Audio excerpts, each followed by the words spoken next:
Good afternoon, everyone.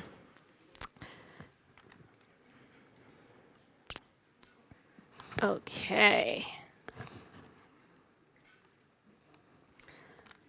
So I'm going to be talking about something a little bit different. As we already established, it's not comedy this year, so bear with me, although you may laugh at some of the things I say. We will see. So the internet and the cloud has fundamentally transformed the way that we communicate and access information. It's reshaped society and provided people with access across the world with opportunities that for so long have been beyond their reach. And we're all here because the internet excites us, right? We understand the profound impact for the better that this interconnectedness of technology has had on our lives. But we're not passive enjoyers of this technology. We are also writing its future. The people who've been giving talks at this conference, it's incredible what people are doing currently.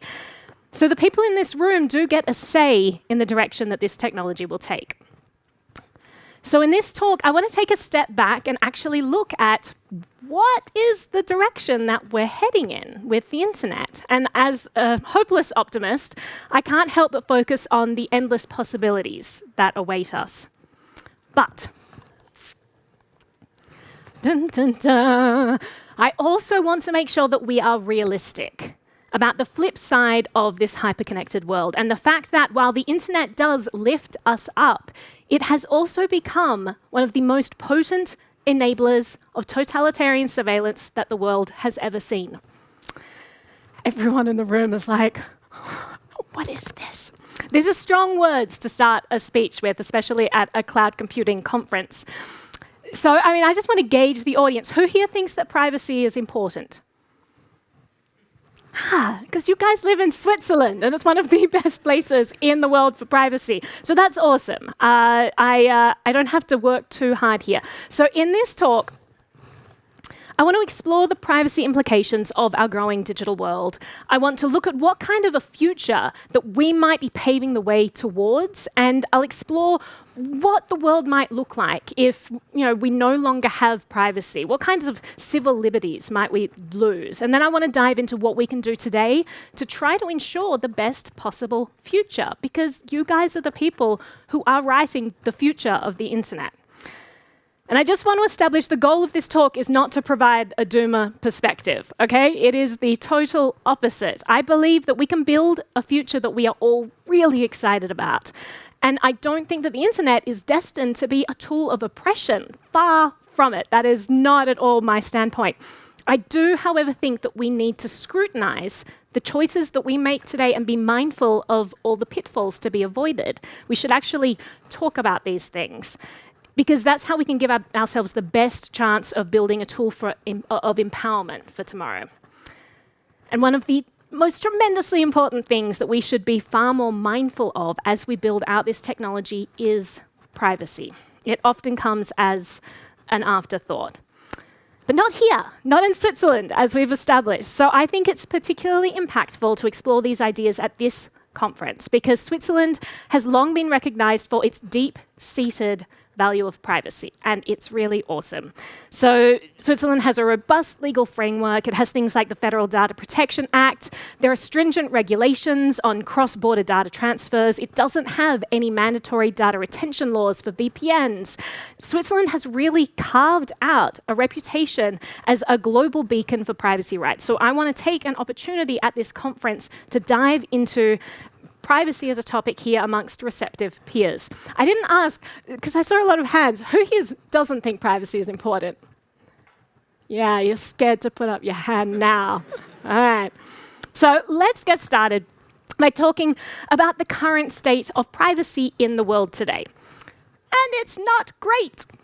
It's pretty bad. So pervasive surveillance has become a normalized part of today's culture. It's a nice little Switzerland in there. Devices like Amazon's Alexa, Google's Home constantly listen to our conversations. We put them in intimate places like our living rooms and our bedrooms. Google's search engine and tracking tools monitor our online activities. They share our data with thousands of companies, major services from Microsoft to Facebook to Amazon to Zoom and Adobe and half the conference, companies represented at the conference and every tech conference you go to, because it's just become a normal part of using the internet, are all collecting a huge amount of user data. And then there are the data brokers, these hidden digital pack rats of the internet who are hoarding every scrap of our digital lives that they can get access to, and they're selling access to this data to others. Cars these days. I'm currently researching a piece on car data collection. Oh my goodness, that is a whole rabbit hole. So cars are constantly monitoring everything we do. Your car is a cell phone, it is a wireless hotspot, it is a Wi-Fi receiver, it is a Bluetooth transmitter and receiver, it is logging when you unlock your car and when you start the engine and turn a corner, and it logs how fast you're driving, and it records video of everywhere you go, which is scary. Let's not talk about all the people that can hack into that video because it's terribly insecure. It records audio of you. All of this data is also shared with countless entities. Doorbells record video of us, of our neighbors, of suburban streets. They capture audio, sometimes from 30 feet away. So we're talking down the street or in your living room. It's capturing that audio. And then, again, we don't get access, we don't get a say in who has access to this data. The realm of IoT devices introduces a cascade of unintended data sharing. For example, thanks to things like Amazon's Sidewalk program, many users might believe that by disconnecting their devices from personal Wi-Fi, they're effectively rendering them offline. However, with the automatic opt-in nature of Sidewalk for many US users, for example, and other people across the world, devices continue to connect to this shared network, transmitting data even when users think that they're isolated. Everywhere we go, we encounter facial recognition software, CCTV, tracking via Wi-Fi beaconing, RFID tags, BLA. I mean, the list goes on. This isn't going to be a talk where I'm just like, here, all the ways that your data is collected, because that would be terrible. But I haven't finished yet, so don't get excited. The portable tele screens we keep in our pockets. They all have cameras, they all have microphones, we take them everywhere we go. They see whom we meet, what we do, they hear what we say. They not only track our location, but our online activities, like what we click, what we read, what's in our emails, what's in our private conversations, our health data, our financial choices, our mental health status. And again, we have no control over who gets access to this data. So let me take a step back, because I don't want you to get the wrong idea. I am a technophile. I'm obsessed with technology. I'm always using all the latest gadgets. It has improved my life tremendously because technology is wonderful like that. So I'm not someone who tells people they need to throw out their digital devices. Far from it. The point that I'm simply making by highlighting some of the rudimentary tech that we have in our lives is that indeed, we have hit a point where we are under constant surveillance. And it seems benign. We've opted into, a lot of these things, or sometimes we're unaware that it's happening, but it is constant surveillance. Now, on top of that, most of the time, as I said, we're unintentionally sending this data out. Oftentimes, companies will obscure the specifics of their data sharing practices, leaving users in the dark about how to opt out or evade such tracking. But despite us not knowing the specifics of how digital surveillance is taking place, we all have a vague understanding that our digital lives are like open sieves and constantly broadcasting our private activities. That's become very normalized today.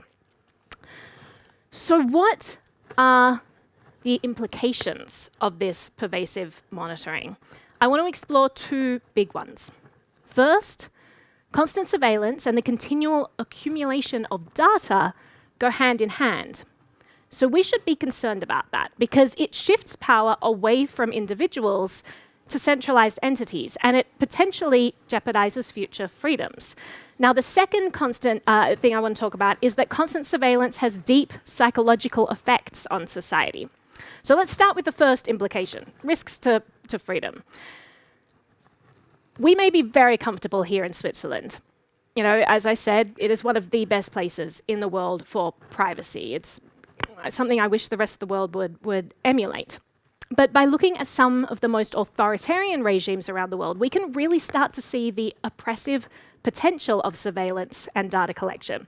So in North Korea, Constant monitoring gives the regime an iron grip on its citizens, and it's ubiquitous. China, they have a social credit system that converges financial habits, daily activities, social graph into centralized metrics that basically determine whether your children can attend certain schools, whether you're allowed a travel pass to leave your hometown, if you've been well behaved enough to catch the fast train, if you're allowed to book hotel rooms. This data is seriously weaponized in certain countries.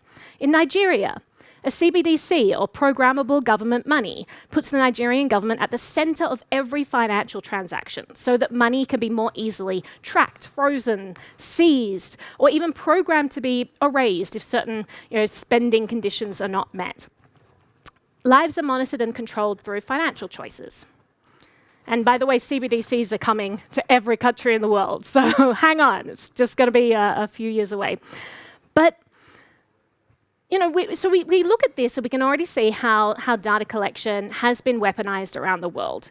But as I said, we're sitting here and we're comfortable and we can ignore that because, does this even happen in countries like Switzerland? Does it happen in countries like Australia or the United States? Does the lack of privacy even present the same kinds of risks in more free countries where those leaders are democratically elected? It's worth exploring.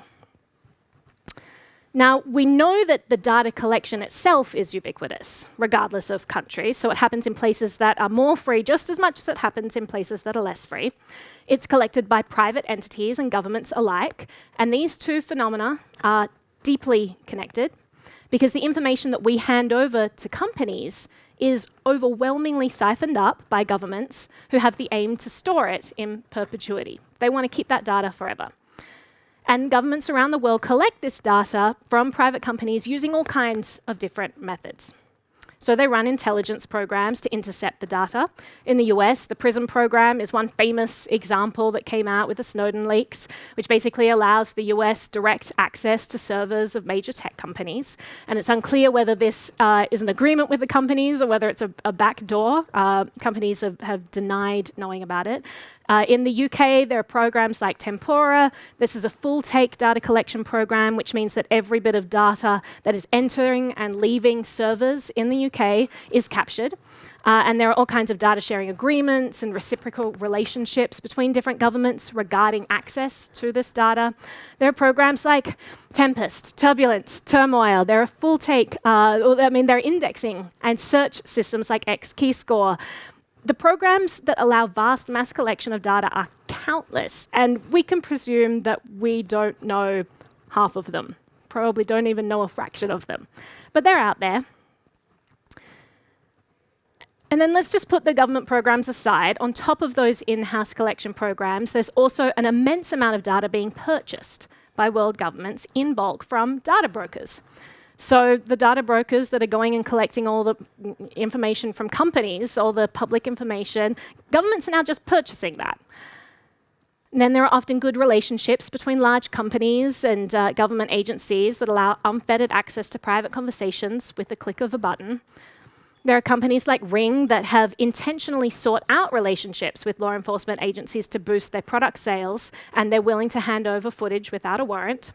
There's systematic data collection programs like census data. There's KYC for every bit of data that's ever touched financial payment rails. The volume of data amassed by governments, whether democratic or not, is staggering. Now, the real concern isn't whether data is being collected, it's how it's being utilized. So how is it being utilized? Now, data is used by companies to give us better tools and better services to improve user experience. It's used by governments to help us catch the bad guys. Now, these are all very commendable uses of data. It's what we would probably want the data to be used for. And let's, for the sake of argument, just presume that these are the only ways that this data is currently being used in more free countries. Let's just presume that, give it the benefit of the doubt. But here's the important point that I want you to take away with you. It's that regimes come and go. Social norms change. But our data is forever, and there is no telling how the information collected about us today might be used in the future.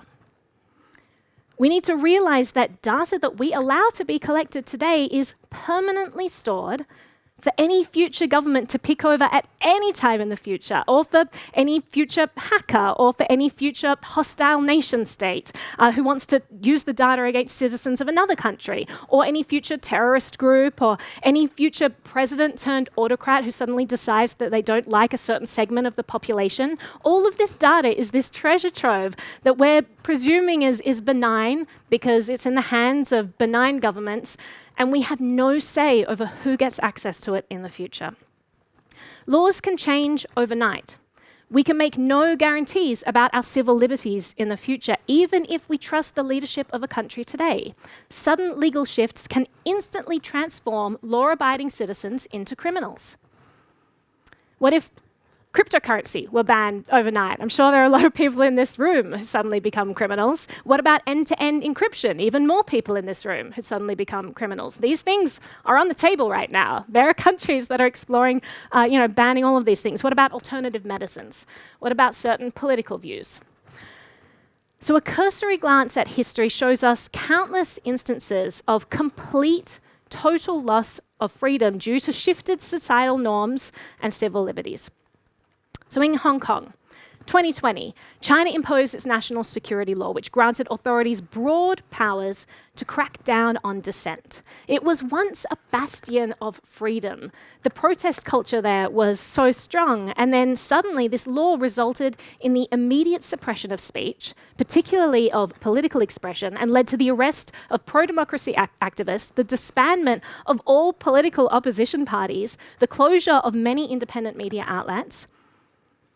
The Iranian Revolution in 1979 led to the establishment of an Islamic Republic and rapid change in societal norms and personal freedoms, all within a single year, and women in particular lost many of their rights. The construction of the Berlin Wall, 1961, it separated East Berlin from West Berlin overnight, resulting in the immediate loss of freedom for over 1 million people, including freedom to travel, freedom of speech, assembly, association, economic activity. And those trapped in East Berlin had to endure this situation for 28 years.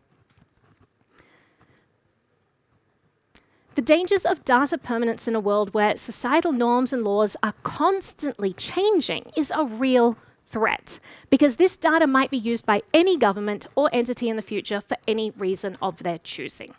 Now, another threat to consider is the surveillance asymmetry of the modern digital era. So let's look a little bit at that. There's a great video by a Slovenian political scientist, Samo Burja, who explains how the internet has made us far more visible to governments and corporations, but it has not made governments and large corporations more visible to us.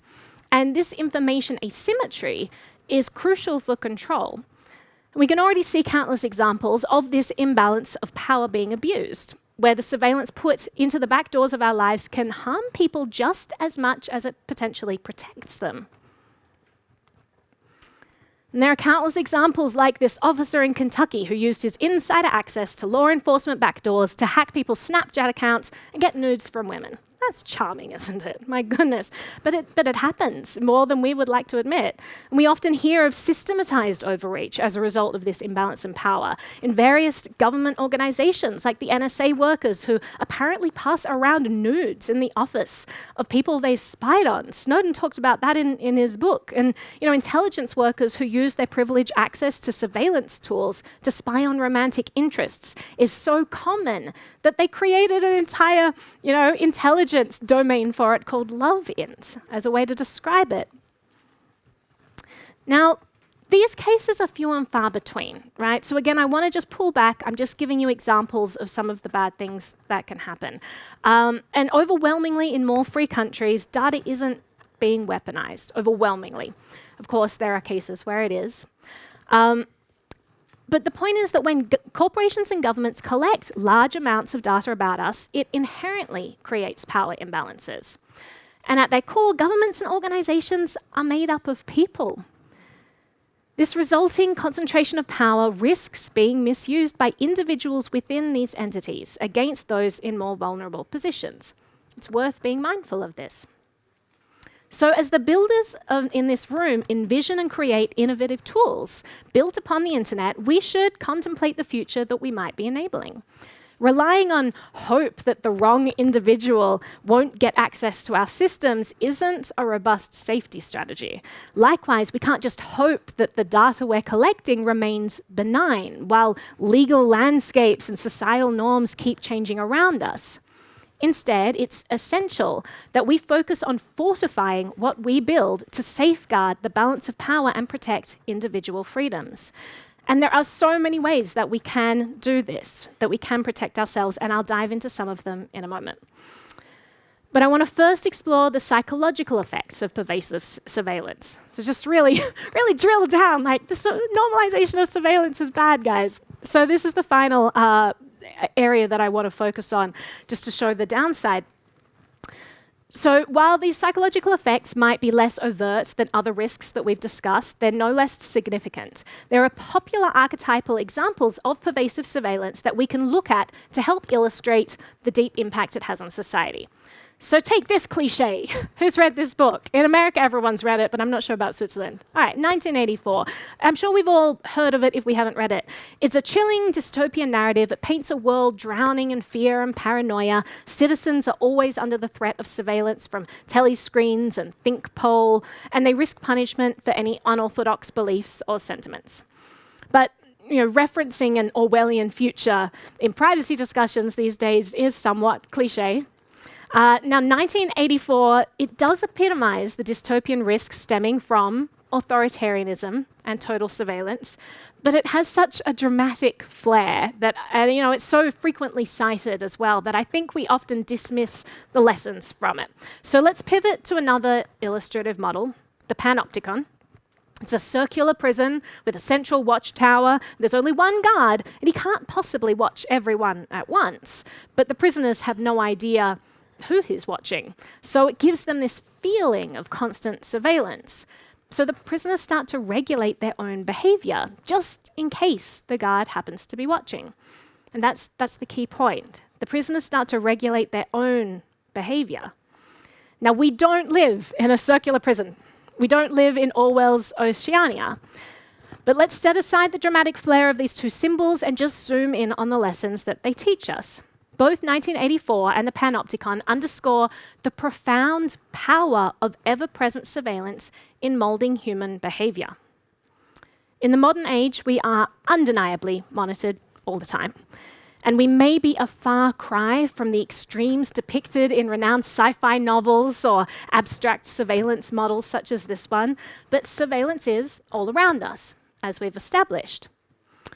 And you might be tempted to think that, people are actually largely oblivious to this pervasive surveillance because they seem to go about their lives sending their innermost thoughts and activities into the ether, unaware of the countless entities that are collecting them. How could someone be psychologically affected by something that they're unaware of? But it's a mistake to think that people are completely in the dark about what's going on. It's 2023. And most of us have an instinctive understanding about the surveillance and data collection around us, even if we can't explicitly detail the extent or the methods of this monitoring. Its ever-presence creates crucial changes in behavior. First, and probably most obviously, constant surveillance creates a chilling effect. It stifles free speech, thought, and action due to fear of retribution. Now, when people feel that they're being watched or monitored, they're less likely to express their opinions or engage in activism, especially if it's controversial or goes against mainstream thought. Now, without private communication, agitation and pushback against authoritarianism becomes impossible. As privacy advocate Juan Angel put in his essay, Privacy, The Hill to Die On, life in the panopticon of absolute digital surveillance forces humans to become shells of themselves, subjects who self-censor their own thoughts, behaviors, and expressions, even in private interactions. But along with internet surveillance and collection of our data, a fundamental shift happened due to the permanency of our actions. So Snowden talked about this in his memoir, Permanent Record, that our actions our interactions with people used to be largely ephemeral. Our conversations, our mistakes, our private moments, they're all mainly fleeting when we're face to face with someone. And they're remembered only by those who were present, and they're often altered by the passage of time and the fallibility of memory. But now in the digital age, our every utterance, our every search, our every like, our every share has the potential to be catalogued and analysed and remembered. And this takes the ephemeral and it makes it last forever. So what are the consequences of this? Now, Snowden says that, in the pre-internet times, people could grow, they could evolve, they could even reinvent themselves over the years. Mistakes or beliefs from our past didn't necessarily haunt us for life. But with every action and statement and thought being collected and recorded in the digital age, it really becomes difficult for individuals to move beyond their past selves. The consequence of our past opinions and beliefs etched permanently online is that it gives rise to this permanent self, instead of us being these living, breathing narratives shaped in real time. So when we say things and they become permanent, there is a tendency for us to become defensive about them instead of being open-minded. Admitting to change in our beliefs might seem like a weakness in face of this ever-present digital history. Knowing that our actions are constantly monitored and recorded can make us refrain from exploring new ideas or questioning the status quo because we fear the potential repercussions or judgments based on our digital trail. With every digital action being scrutinized, there's a subtle push towards conformity. It becomes safer to follow the herd than to stand out or challenge prevailing norms. And this leads to a society that values uniformity over individual thought. Our newfound digital shadow haunts us. And instead of spontaneous expressions or genuine searches for knowledge, we might lean towards actions that look better in our digital profile. There's this subtle internalization of our digital self that in some ways becomes more important than our real self. In a world like this, authenticity becomes scarce. It's replaced by curated personalities designed for digital consumption. These are profound shifts in the collective psyche of society that I think that we should be aware of.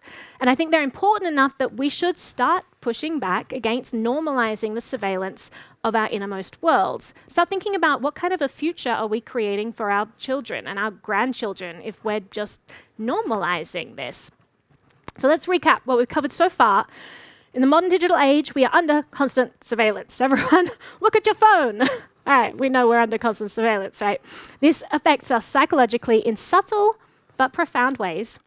Constant surveillance also has the potential to threaten our free society because laws change, social norms change, but our data collected about us is forever, and we don't know how it will be used in the future. Now, with all of this in mind, we can no longer afford to ignore the importance of privacy in our lives. The internet may have started without keeping privacy in mind, but it shouldn't continue that way. So, how do we protect privacy better in the digital age? Well, the people in this room are all designing and implementing the structures that basically every part of the internet relies on, right? You're building the companies that facilitate the online activities of countless people. It's all of you who, in large part, get to determine how much surveillance is able to take place. The mass surveillance of today largely depends on individuals freely giving companies their data or not realizing they're giving companies this data. This data then proliferates, it's shared, it's siphoned up, it's collected, but it starts with those individuals first, just handing it over. And people naturally think, okay, so the individuals need to be convinced to stop doing this, right? Let's tell the individuals, start caring about your privacy, stop handing over your data.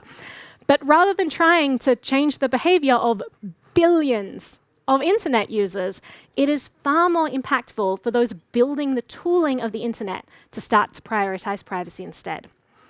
After the 2013 Snowden revelations, that's like the third time I've mentioned Snowden. All right, we have to keep that in mind. All right. After his revelations highlighted the vulnerabilities in data transmission and the extent of government surveillance that was going on, a tremendous shift happened on the internet. But it did not come from individuals who changed their habits, nor really from the adoption of better laws. It was the tech industry's response that completely changed the landscape of digital privacy. Internet traffic, although it was already on a trajectory towards greater encryption, experienced an accelerated shift from being roughly 30% encrypted in transit pre-Snowden to an estimated 80% encrypted in transit in just a few years later. Major companies like Google and Apple intensified the call for robust encryption, and they were the ones who led the way for a huge uptick in adoption of encryption protocols. WhatsApp added end-to-end encryption to their messaging app, which turned on privacy for 1 billion people. That simple act, like flipping a switch, and suddenly all of these people had private communications. It was the builders of the internet tooling and services who created privacy shields for billions of users. The impact of this was huge. Every builder in this room can make an impact by being mindful of privacy when they come up with policies, architectural designs, and implementations of all the technology that they're developing. There are obviously costs to integrating privacy-minded changes. It's hard. Maybe companies don't have the resources. Maybe they don't have the bandwidth. These are huge issues. But I think we do have to start to recognize that there are also costs to not doing this. So what kind of changes might be helpful? First, the data collection side of things. So companies right now intentionally collect a lot of data about users. They store logs, they attach information to account profiles that include all kinds of data points about user interaction. The reason it's collected, as we've established, is because they can gain insight from that data. It can help them provide better services. This is the main push behind all of this data collection. They also collect it because they can make money by selling this data. But they're focused mainly on the benefits of data collection. We have to recognize this data is also a huge liability. Companies are terrible at protecting data. They're terrible at it. John Chambers, former CEO of Cisco, once said there are two types of companies, those that have been hacked and those who don't yet know that they have been hacked. So user data is leaked all the time in data breaches, but it's not just hackers that we have to be mindful of. Oh my God, I just noticed the tinfoil hats over there. Exactly. We'll be handing out tinfoil hats at the end of this talk, everyone. Don't worry, you won't miss out. Everyone gets one. You guys are awesome. So it's not just hackers that we have to be mindful of. The data that you opt to collect might be sold to data brokers down the line, and you'll have no control over that decision. Or it might be demanded by governments that seek to do harm to someone. Now, there's an assumption with many companies that they should just by default collect as much data as possible, as much data as available. But many are increasingly realizing that it's irresponsible to collect data that they can't adequately protect. And they're adopting a data minimization approach where they consciously don't collect unnecessary data. This is worth considering. And then obviously there's encryption. So if you do collect data, is that data being securely stored? At the very most basic end, is any data stored in clear text? And I know people in the room are like, come on, data in clear text, no one even does that anymore. Except for Equifax, oh my goodness, they stored passwords, they stored social security numbers, they stored home addresses, they stored all this sensitive information in clear text. In clear text. This is of 150 million people, so it does happen. You know, how is your company treating this data? Has it been robustly implemented? Have you looked into this? Maybe it's something to drill down on. Now, presuming that all of the data being amassed is encrypted, let's say it's all safe, is it securely implemented? And who has access to the decryption keys? Can any employee at the company get access to the data? Protecting user data extends beyond merely preventing external breaches. It's also about managing internal access. Allowing unrestricted internal access to users' information or being at all lax about this creates multiple points of failure. Every employee with access becomes a potential vector for data leaks, whether inadvertently or malicious. Access to user data, no matter how benign the data may seem, should follow the principle of least privilege. As few people as necessary should ever be able to access this consumer data. These are all things that we can start to be thinking about and really implementing. And then, oh, that's not it yet. We're not there yet. I don't have a slide for this one. We get into the really exciting territory of homomorphic encryption. So let's talk about real-world applications of homomorphic encryption that are starting to be explored. The promise behind homomorphic encryption is that we can do computation on encrypted data without ever needing to first decrypt it. So this is groundbreaking for privacy. It allows services to provide all kinds of tools for users without ever seeing that raw data in its unencrypted form. So users could store encrypted data in the cloud and run computations on it directly without having to decrypt it, which would ensure that the data remains private, even if a cloud provider is compromised. Patients' medical data can be encrypted and used in search computations without ever exposing individual medical records. There are applications in banks and financial institutions, in private voting systems, in secure data marketplaces, machine learning, especially when data sets are being trained on sensitive information. There are so many ways that this will revolutionize the privacy landscape. But none of this is a reality yet. Homomorphic encryption is computationally intensive. It could be slower than traditional methods. And we've moved past the purely theoretical stage now. But real-world applications are still extremely limited for this, with just a few early-stage deployments and proof of concepts emerging. So one thing that privacy-conscious people can push for is continued research into this area, if you're at a company that might be able to support such work. Having more people working on this encryption technology can steamroll it from its current developmental phase into something used in everyday applications. Now it's the next slide. Next, many companies keep users as uninformed as possible about which data is being collected from them. That is a sad reality. People don't know how it's being used, where it's being shared, how securely it's being stored. And this is often by design. Too often, privacy policies are written as a form of liability insurance instead of for educating the user. And explanations are hidden behind 60 pages of legalese that no user can understand instead of being explained in a way that users can understand. So I think there's an ethical responsibility to users to make sure that privacy policies are really clear about what data is being collected. I think it's important that people really understand what agreements they're entering into and that companies respect their users enough to allow them to make informed decisions about whether they want to use a product or service.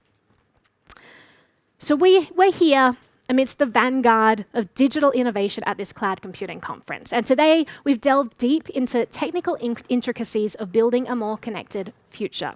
But as we celebrate the marvel that is the modern digital world, in our zeal for innovation, it's vital that we recognize the internet's dual nature.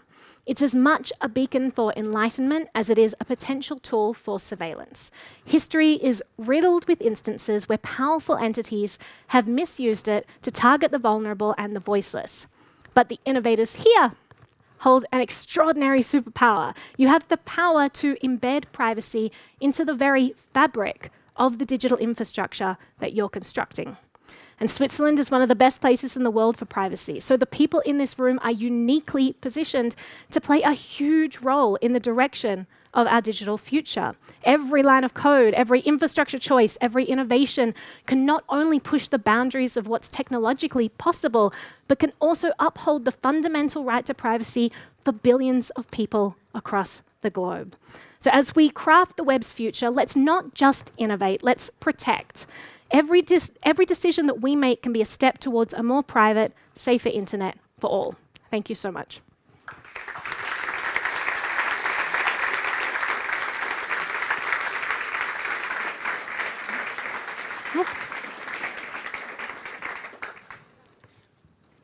Thank you so much, Naomi. I think we have time for a couple of questions.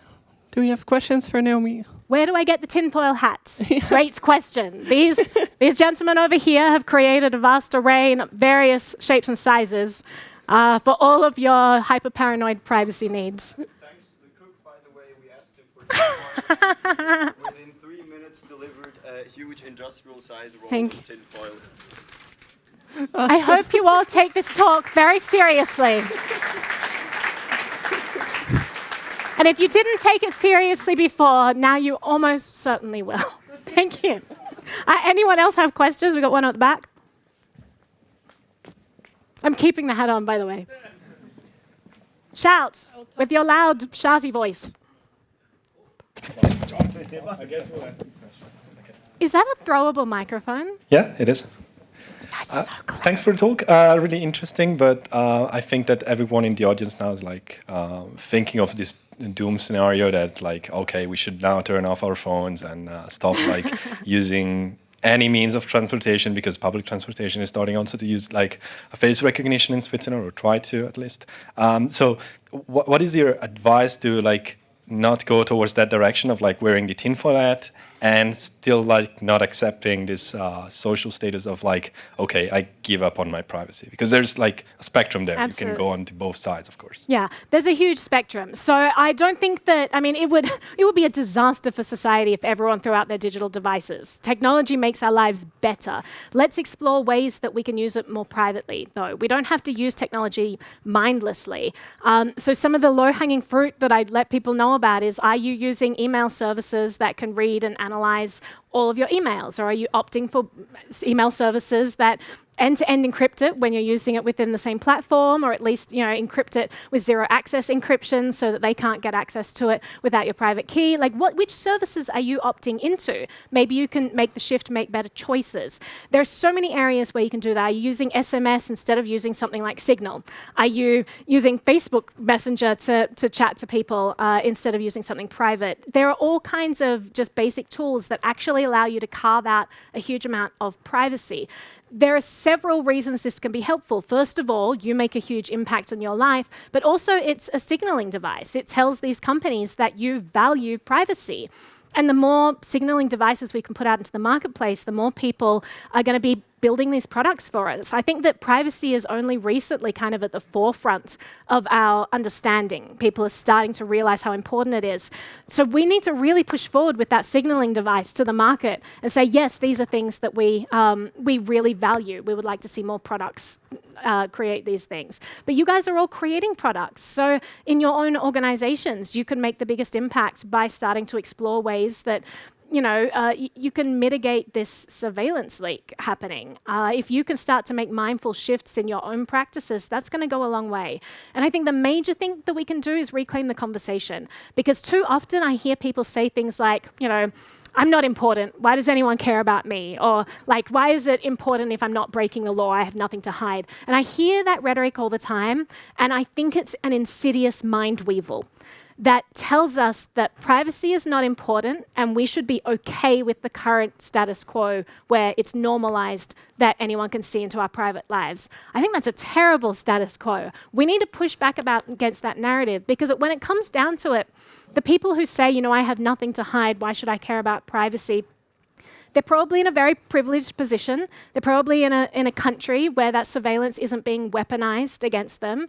The principle of privacy is fundamental to a free society. They just happen to be living in a good society that isn't using it against them. So I think we need to reclaim the narrative and fight for the principle of privacy, understanding that without privacy, a free society cannot operate. And it's irrelevant whether you happen to be living in a good country or not. We have to push back against that narrative. We have to push back and remind people that privacy is a fundamental human right. It is something that we need if we want to maintain a balance of power, even in the most free countries. But we also need to be looking out for those people who are not in free countries and helping fight for privacy for them. I know, like on my channel, for example, I recently put out a video where I taught people how to set up a Signal proxy server because of all the protests going on in Iran, and I wanted women there to be able to communicate privately with each other. So if we allow people to dismiss the idea of privacy, are we leaving these other people out stranded who are in countries where they're not so lucky, where they really do need that private communication? So I don't think it's about throwing out your digital devices. I don't think it's about making extreme changes. I think it's about a mind shift that needs to happen, and we just need to create this culture shift in society, and gradually we're going to steamroll this and just start pushing towards a better future for the internet, I think. Any other? There? We have time for one more very short question. Very short question and long verbose answer. Sorry, I'll keep it short. Oh, thank you for your talk. What is your opinion about this ongoing debate that free internet is already dead because most of our traffic is coming from CDNs, from content delivery networks, which is owned by companies, and they actually choose what content in the internet you see and what not? I think that it's the wrong way to frame it because technology is evolving in all kinds of different directions. There are all kinds of mesh networks being built. There's all kinds of decentralized infrastructure out there. I think that if we just accept the current status quo, then we are dismissing our potential to change the narrative and the future and explore these other technologies. So I think that, currently the internet is really not private at all. There are so many ways that it's undermined. Even if you think you're using the internet privacy, you've got your DNS requests going to centralized authoritative servers that are collecting everything, and all that traffic can't be encrypted. So government's obviously collecting it all. So there are just so many fundamental ways that the internet is not private. And so it's like, do we just say, okay, I give up and I'm happy about a future that could lead towards some totalitarian sci-fi dystopian nightmare? Like, I'm not happy with that. I think that we need to push back. We need to re-envision, the architecture of a lot of these things. We need to encourage people to care. We need to give them the tools to make it easy for them to protect themselves. And we need to fight, because the end scenario, if we don't fight, is that devastating. It's that scary, and I don't think that we can afford to not fight. So it doesn't matter if it seems hopeless right now. There are things that we can do in this room already just to carve out more privacy for ourselves. Remember, the individual is largely giving away their data of their own volition because they're just making bad choices. So just make more informed choices about the tech that you're using as a start. But then again, let's shift the narrative and let's start building this new infrastructure of the internet. Let's start envisioning ways to make a brighter future, because I see a place of like so much abundance and prosperity with all of this interesting AI technology being developed, and the encryption protocols that I talked about. Like, we have such potential to get everything we want, but we have to fight. And I don't think it's a good enough answer to just say, I give up because it's already too hard.